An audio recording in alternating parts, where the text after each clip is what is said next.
अब हम यहाँ पे जो हमारा फोर्थ यूनिट है इसका लास्ट पॉइंट देखने वाले हैं, वो क्या है, एंकरेज लेंथ या फिर एंकरेज वैल्यू। इसमें हम देखने वाले हैं एंकरेज लेंथ हम किसे कहते हैं। एंकरेज लेंथ अलग अलग बार के लिए, मतलब मेन रेनफोर्समेंट के लिए और शेयर रेनफोर्समेंट के लिए या फिर स्टीरअप्स के लिए क्या होता है ये देखने वाले हैं। टेंशन जोन में अगर आपका मेन रेनफोर्समेंट है या फिर कंप्रेशन जोन में है तो उसके लिए एंकरेज वैल्यू किस तरह से कैलकुलेट की जाती है ये हम यहाँ पे देखने वाले हैं। तो हम स्टार्ट करते हैं एंकरेज वैल्यू को। अब यहाँ पे एंकरेज लेंथ या फिर एंकरेज वैल्यू क्या होती है इसको समझने के लिए मैं क्या करता हूँ, एग्जांपल लेता हूँ। ये आपका क्या है, ये आपका बीम है, राइट, ये आपका बीम है, इसमें क्या है, कंक्रीट है, ये आपका बीम है और इसमें मैंने क्या किया है, स्टील रॉड को प्रोवाइड किया हुआ है। ये आपका स्टील रॉड हुआ, राइट, ये आपका स्टील रॉड हुआ। अब देखिए यहाँ पे अगर मैं इसे खींचने की कोशिश करता हूँ, यहाँ पे अगर मैं पुलिंग फोर्स लगाता हूँ और एक बार मैं यहाँ पे लेता हूँ, समझो मेरे पास ये बार है, इस तरह से ये बार है और इस बार को मैंने क्या किया, इस तरह से यहाँ पे बेंड कर दिया। क्या कर दिया, यहाँ से इस तरह से बेंड कर दिया, राइट।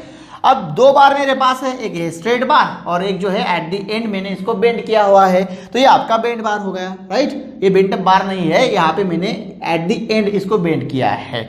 तो यहाँ पे अगर मैं सेम पुलिंग फोर्स लगाता हूँ, यहाँ पे P मैंने लगा दिया, यहाँ पे भी P लगा दिया, तो इसमें से कौन सा बार जल्दी बाहर आएगा और कौन सा बार जो है बाहर आने को रजिस्ट करेगा। कौन सा बार, अगर मैं दोनों पर सेम फोर्स लगा रहा हूँ तो ये जो बार है स्ट्रेट बार हो सकता है, अगर बहुत ही ज्यादा फोर्स लगे तो ये बाहर आ जाए, लेकिन अगर मैं इस बार को खींचने की कोशिश करता हूँ तो ये बार जो है बाहर नहीं आएगा। क्यों नहीं आएगा, क्योंकि मैंने इसको इस तरह से बेंड किया है। बेंड किया है मतलब मैंने इसको एंकर किया है। एंकर का मतलब क्या होता है, एंकर का मतलब होता है होल्ड करना। क्या होता है, होल्ड करना। यहाँ पे जो एंकर वर्ड है, एंकर का मतलब क्या होता है, होल्ड करना। तो ये क्या कर रहा है, ये बार इस कंक्रीट के साथ ये जो बार है होल्डिंग कर रहा है, मतलब ये क्या कर रहा है, इसको पकड़ के रख रहा है। अगर मैं इसे खींचने की कोशिश करूंगा तो जितना इजीली ये बाहर आएगा उतना इजीली ये बाहर नहीं आएगा, क्योंकि अगर इसे बाहर आना है तो पहले इसे क्या होना होगा, स्ट्रेट होना होगा और उसके बाद ये बाहर आएगा। अगर ये पूरा का पूरा अगर बाहर आता है तो बहुत ही ज्यादा मुझे यहाँ पे फोर्स लगने वाला है। ये क्यों हो रहा है, क्योंकि मैंने यहाँ पे जो बार है यहाँ पे बेंड कर दिया है। बेंड करने के कारण वो उसको होल्ड कर रहा है। होल्ड कर रहा है मतलब एंकर कर रहा है। तो ये जो यहाँ पे ये जो मैंने यहाँ पे किया ना, बेंड किया ना, इसे ही हम एंकरेज कहते हैं, एंकर कहते हैं। क्या कहते हैं, एंकरेज कहते हैं। तो यहाँ से यहाँ तक ये जो आपका स्ट्रेट बार है, यहाँ से स्ट्रेट बार जो है आपका, यहाँ से स्ट्रेट बार को मैंने यहाँ पे बेंड कर दिया, तो यहाँ से यहाँ तक की जो लेंथ हुई ना, इसे मैं एंकरेज लेंथ या फिर एंकरेज वैल्यू कहता हूँ।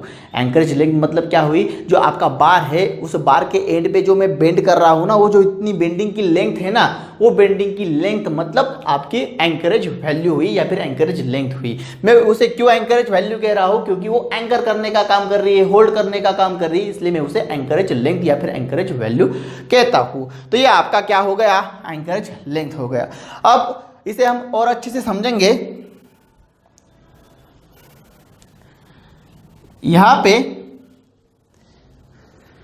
मैं क्या करता हूं, मेरे पास क्या होता है, ये बीम है, समझो हमने थर्ड यूनिट में बीम की डायग्राम ड्रॉ की थी। तो मैंने वहां पे क्या किया था, मैंने इस तरह से मेन रेनफोर्समेंट प्रोवाइड किया था, राइट। और यहाँ पे मैंने क्या किया था, मैंने यहाँ पे एंकर बार प्रोवाइड किया था, राइट। अब मैं यहाँ पे मेरे पास स्ट्रेट बार होते हैं, लेकिन मैंने हमेशा हर डायग्राम में क्या किया, मैंने इस बार को इस तरह से बेंड कर दिया था, राइट। इस तरह से बेंड कर दिया था। हर डायग्राम में आप देखिए मैंने इस तरह से बेंड किया था। वो क्यों किया था, क्योंकि मैंने यहाँ पे इसको एंकरेज लेंथ प्रोवाइड की थी, एंकरेज वैल्यू प्रोवाइड की थी, जो कि होल्डिंग का काम कर रही थी, जो कि बॉन्डिंग को बढ़ा रही थी। तो ये जो हुई ना, यहाँ से यहाँ तक, ये स्ट्रेट बार से यहाँ से यहाँ तक, ये क्या हुई, आपकी एंकरेज वैल्यू हो गई। क्या हो गई, एंकरेज वैल्यू हो गई। तो उसी को मैं एंकरेज लेंथ कहता हूँ, जो कि मैंने बेंड किया है। अब ये जो एंकरेज लेंथ होती है, ये क्या होती है, आपका जो डेवलपमेंट लेंथ होता है, मतलब हमने डेवलपमेंट लेंथ कैलकुलेट की थी। तो जो डेवलपमेंट लेंथ होती है, तो डेवलपमेंट लेंथ जो मुझे मिली ना, मैं उसको एट द एंड क्या करता हूँ, बेंड करता हूँ, और उसी बेंडिंग को मैं क्या कहता हूँ, एंकरेज लेंथ कहता हूं। मतलब समझो मुझे यहाँ पे समथिंग एंकरेज वैल्यू मिल गई। अब यहाँ पे समझो आपका क्या है, यहाँ पे है समझो आपका कॉलम है। क्या है, यहाँ पे आपका कॉलम है। और यहाँ पे मैंने क्या कर दिया, समझो ये जो बार है आपका, यहाँ तक है समझो, और मुझे डेवलपमेंट लेंथ मिल गई, और डेवलपमेंट लेंथ मुझे समझो इतनी मिल गई, कितनी, इतनी मिल गई। ये कितनी है समझो 800 mm है, कितनी है 800 mm है यहाँ से यहाँ तक। लेकिन कॉलम के बाहर तो मैं इसे प्रोवाइड नहीं कर सकता, मुझे पता है, इसलिए मैं क्या करता हूँ, इसे यहाँ से बेंड कर देता हूँ। क्या करता हूँ, यहाँ से बेंड करता हूँ, तो ये यहाँ तक आ जाती है, यहाँ तक थी तो ये यहाँ तक आ रही है। तो ये जो हुई ना at the end of development bar या फिर डेवलपमेंट लेंथ जो है उसके एंड पे मैं क्या कर रहा हूँ, यहाँ पे बार को बेंड कर रहा हूँ, और ये जो बेंडिंग लेंथ हुई ना यहाँ से यहाँ तक की, तो ये आपकी क्या हुई, ये आपकी एंकरेज लेंथ या फिर एंकरेज वैल्यू हुई। लेकिन यहाँ से यहाँ तक, यहाँ से यहाँ तक जो है, यहाँ से यहाँ तक जो है ये क्या है, ये है डेवलपमेंट लेंथ। कहाँ से कहाँ तक, यहां से यहां तक जो है डेवलपमेंट लेंथ है, ये क्या है आपकी LD है। लेकिन यहां से यहां तक जो है ये आपकी एंकरेज वैल्यू है। मतलब जो डेवलपमेंट लेंथ आगे आ रही थी मैंने उसको क्या किया, बेंड किया और कॉलम में ही डाल दिया। तो ये जो हुई ना बेंड की हुई, ये आपकी क्या हो गई, एंकरेज वैल्यू हो गई। तो एंकरेज वैल्यू क्या है, ये डेवलपमेंट लेंथ ही होती है एट द एंड, और उसको मैं क्या करता हूं, बेंड करता हूं। इसकी डेफिनेशन क्या है, it is a development length, it is a development length provided at the end of steel bar. Steel bar का जो एंड है, यहाँ पे एंड हो रहा है, तो यहाँ से मैंने यहाँ तक जो डेवलपमेंट लेंथ प्रोवाइड की हुई है, उसी डेवलपमेंट लेंथ को मैं क्या कहता हूँ, मैं एंकरेज लेंथ या फिर एंकरेज वैल्यू कहता हूँ। It is a development length, ये डेवलपमेंट लेंथ ही है provided at the end of steel bar. Steel bar के एंड को जो मैं डेवलपमेंट लेंथ प्रोवाइड कर रहा हूँ ना, इसे मैं एंकरेज वैल्यू कहता हूँ या फिर एंकरेज लेंथ कहता हूँ। तो ये आपको समझ में आ गया। अब एंकरेज जो लेंथ है according to the IS code main reinforcement के लिए and anchorage value for stirrups और शेयर रेनफोर्समेंट। शेयर रेनफोर्समेंट कौन से होते हैं आपके, स्टीरअप्स होते हैं। तो स्टीरअप्स के लिए या फिर मेन रेनफोर्समेंट के लिए ये जो वैल्यूज होती है अलग अलग होती है। अब हम यहाँ पे देखेंगे कि जो एंकरेज वैल्यू है वो किस तरह से कैलकुलेट की जाती है। अब यहाँ पे मेरे पास क्या है, हम सबसे पहले देखेंगे anchorage value of main reinforcement. जो आपके मेन रेनफोर्समेंट होते हैं टेंशन जोन में प्रोवाइड करते हैं या फिर हम कंप्रेशन जोन में, तो इनके लिए आपका जो एंकरेज लेंथ है या फिर एंकरेज वैल्यू है वो किस तरह से कैलकुलेट किया जाता है। तो यहाँ पे एंगल ऑफ बेंड, अगर मैंने समझो ये मेरे पास मेन रेनफोर्समेंट है, राइट। अब मैं क्या कर रहा हूँ, सबसे पहले देखूंगा मैं अगर बार टेंशन जोन में प्रोवाइड करता हूँ, ये आपका बीम है, इस बीम में ये न्यूट्रल एक्सिस है, ये आपका tension zone in case of simply supported, और ये आपका है कंप्रेशन जोन। मैं अगर यहाँ पे बार प्रोवाइड कर रहा हूँ टेंशन जोन में अगर मैं बार प्रोवाइड करता हूँ तो यहाँ पे तो एंकरेज वैल्यू क्या होगी। अब आपका ये टेंशन बार है, समझो टेंशन जोन में प्रोवाइड किया हुआ बार है। अब ये बार स्ट्रेट होता है, ये बार इस तरह से स्ट्रेट है। अब मैंने क्या कर दिया, इस बार को, ये बार इस तरह से जा रहा था लेकिन मैंने क्या कर दिया, इसको यहाँ पे इस तरह से बेंड कर दिया। अब ये एंगल देखिए क्या होगा, ये एंगल होगा नियरली इक्वल टू 45 डिग्री। मैंने इसको 45 डिग्री में बेंड कर दिया। अगर आपका बेंड 45 डिग्री होता है तो एंकरेज वैल्यू जो होती है वो होती है आपकी 4-5। कितनी होती है, 4-5। 5 जो है यहाँ पे क्या होगा, 5 जो होगा यहाँ पे लिखता हूं मैं 5 is equal to dia of bar, diameter of bar. ये जो बार है आपका इसका डायमीटर होगा, जो आप बार प्रोवाइड कर रहे हैं उसका डायमीटर होगा आपका 5। तो यहाँ पे क्या आ गया 4-5। अगर मुझे ये लेंथ कितनी प्रोवाइड करनी है, ये जो लेंथ है, ये एंकरेज वैल्यू है वो कितनी मुझे प्रोवाइड करनी है, अगर ये कैलकुलेट करना है मेरे पास, अगर बेंड मुझे पता है मैं 45 डिग्री में बेंड कर रहा हूं तो मैं इसे 4-5 से बेंड कर दूंगा, मतलब 4-5 यहाँ पे प्रोवाइड कर दूंगा। अगर मैं इसे 90 डिग्री बेंड कर रहा हूँ, 90 डिग्री मतलब ये आपका स्ट्रेट बार हुआ, और मैंने क्या कर दिया, ये बार इस तरह से, समझो ये आपका स्ट्रेट बार है लेकिन मैंने क्या कर दिया, इसको इस तरह से यहाँ से 90 डिग्री बेंड कर दिया, राइट। तो ये इस तरह से हो गया। अब ये एंगल जो है आपका कितना है, 90 डिग्री है। अगर मैं 90 डिग्री बेंड करता हूं तो ये जो वैल्यू हो जाती है ये 4 से बढ़ती है और ये बन जाती है 8-5। 4 से बढ़ रही है, 4-5 प्लस 4-5 8-5।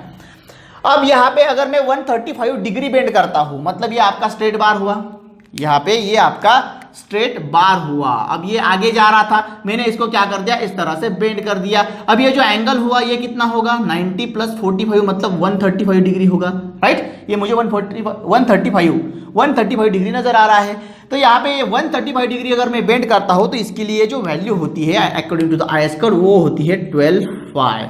अगर मैं ये 135 के लिए हो गया, अगर मैं क्या करता हूँ बार को, ये समझो आपका बार है, इस तरह से स्ट्रेट बार है, राइट। अब मैंने क्या किया, इस बार को यहाँ से इस तरह से बेंड कर दिया। अब देखिए ये बार स्ट्रेट जा रहा था, तो ये जो एंगल हुआ ना, ये बार आपका इस तरह से बेंड हुआ ना, तो ये जो एंगल हुआ ना ये आपका हो जाएगा 180 डिग्री। कितना हो जाएगा, 180 डिग्री। ये जो हुक हमें नजर आ रहा है ना, ये 180 डिग्री का है। तो 180 डिग्री के लिए ये जो वैल्यू होती है वो होती है 16.5 होती है। कितनी होती है, 16.5 होती है।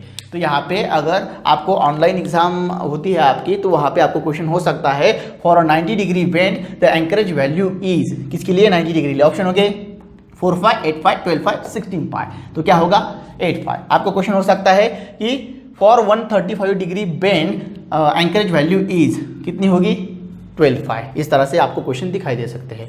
अब इसे याद रखने के लिए क्या करना होगा आपको, अगर ये आपको याद नहीं आप रख पा रहे हैं तो इसे किस तरह से याद रखा जाता है। अब मैं क्या करता हूँ, इसको मिटा देता हूँ, मुझे पता नहीं अब वैल्यू क्या है यहाँ पे, राइट। अब सबसे पहले मैं ये लिख लूंगा 45 90 135 एंड 180। यहाँ पे 45 प्लस है, 45 प्लस 45 प्लस 45 प्लस, राइट। अब मैंने ये लिख दिया। अब मैं क्या करता हूँ, यहाँ पे जो 4 है ये 4 में यहाँ पे कैरी करता हूँ 4, और मुझे पता है यहाँ पे इसके आगे 5 लगता है हमेशा, डायमीटर के हिसाब से लेते हैं हम, तो ये आपका 4 पाई हो गया।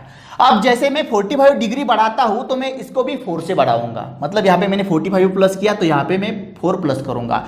ये 45 प्लस हो गया तो 90 डिग्री, और ये 4 प्लस हो गया तो ये हो गया आपका 85, राइट। अब मैंने यहाँ पे 45 डिग्री प्लस किया तो मैं यहाँ पे भी क्या करूंगा, 4 प्लस करूंगा, तो ये आएगा आपका 12 और अगर मैं यहाँ पे 180 डिग्री है 45 प्लस हो गया तो यहाँ पे आएगा 16 आप इसे इस तरह से याद रख सकते हैं।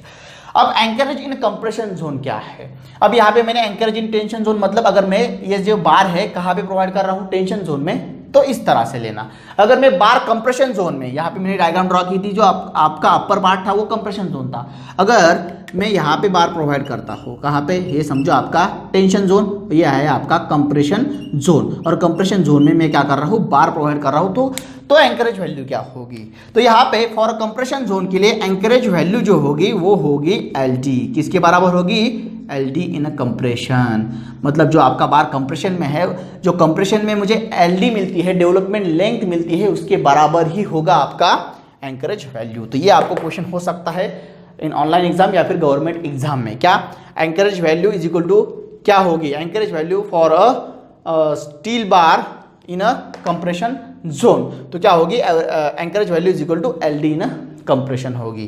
तो ये आप अच्छे से याद रखिए। यहाँ पे 4 5 8 5 12 5 है, लेकिन यहाँ पे जो एंकरेज वैल्यू होगी वो डायरेक्टली LD के बराबर होगी। अब यहाँ पे मैं देखता हूँ किसके लिए, एंकरेज वैल्यू फॉर स्टीरअप्स और शियर रेनफोर्समेंट के लिए। ये वैल्यू जो है स्टीरअप्स एंड शियर रेनफोर्समेंट, सॉरी स्टीरअप्स और शियर रेनफोर्समेंट के लिए क्या होती है। शियर रेनफोर्समेंट मतलब सी क्या है आपका, स्टीरअप्स है। तो यहाँ पे 45 डिग्री बेंड नहीं होगा, यहाँ पे 90 degree 135 degree and 180 degree bend होगा। अब यहाँ पे देखिए, यहाँ पे ये आपके मेन बार और ये समझो आपके एंकर बार, और यहाँ पे मैंने यहाँ पे स्टीरअप्स प्रोवाइड कर दी इस तरह से। देखिए ये 4 बार्स है और यहाँ पे मैंने स्टीरअप्स प्रोवाइड कर दी है। अगर मैं क्या करता हूँ, यहाँ पे मैंने स्टीरअप्स प्रोवाइड कर दी, ये बार को बेंड कर दिया रेक्टेंगुलर फॉर्म में, और मैंने क्या कर दिया, इस बार को, ये बार जो है समझो इस तरह से स्ट्रेट आया और फिर मैंने इसको इस तरह से क्या कर दिया, बेंड कर दिया। समझो ये आपकी स्टीरअप्स है, मैं यहाँ पे ड्रॉ कर रहा हूँ, तो मैंने क्या कर दिया, इस बार को इस तरह से एक्सटेंड किया और यहाँ पे इसको बेंड कर दिया। अब बेंड कर दिया तो ये यहाँ पे जा रहा था, इस तरह से जा रहा था, तो यहाँ पे बेंड हो गया, मतलब ये एंगल कितना हो गया, 90 डिग्री हो गया। तो ये आपका 90 डिग्री एंगल हो गया, राइट।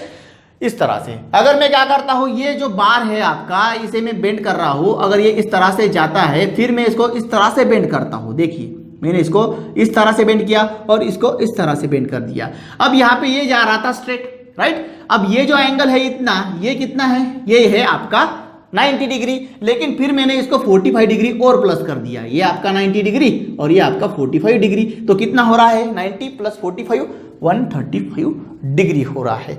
या फिर मैं जो आपके सिरप्स है किस तरह से प्रोवाइड कर सकता हूँ, मैं क्या करता हूँ, ये बार जो इस तरह से जा रहा है, मैंने फिर क्या करते हैं इसको इस तरह से बेंड कर दिया।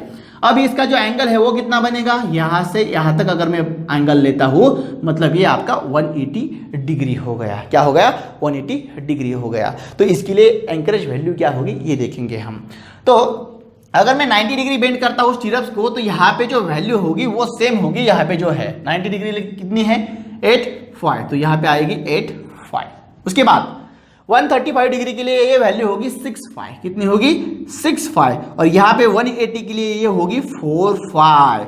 अब यहाँ पे इसके लिए अलग है मेन रेइंफोर्समेंट के लिए एंड स्टीरप्स या फिर शेयर रेइंफोर्समेंट के लिए वैल्यूज अलग है। 90 डिग्री जो है ये दोनों तरफ सेम है, लेकिन 135 के लिए यहाँ पे 12.5 है तो यहाँ पे 6.5 है, यहाँ पे 16.5 है तो यहाँ पे क्या है 4.5 है। ये आप अच्छे से याद रखिए, ऑनलाइन में आपको यहाँ पे ही कंप्यूट किया जा सकता है। आपको एंगल तो 135 गिवन होगा, ऑप्शन ये गिवन होगा 12.5, तो आप 12.5 क्लिक कर देंगे तो आपका आंसर रॉन्ग हो जाएगा अगर वो सिरप्स के लिए पूछा जाता है तो, इसलिए इसे अच्छे से याद रखिए। अब यहाँ पे देखिए 8.5 है, यहाँ पे वैल्यू बढ़ रही है लेकिन यहाँ पे कम हो रही है।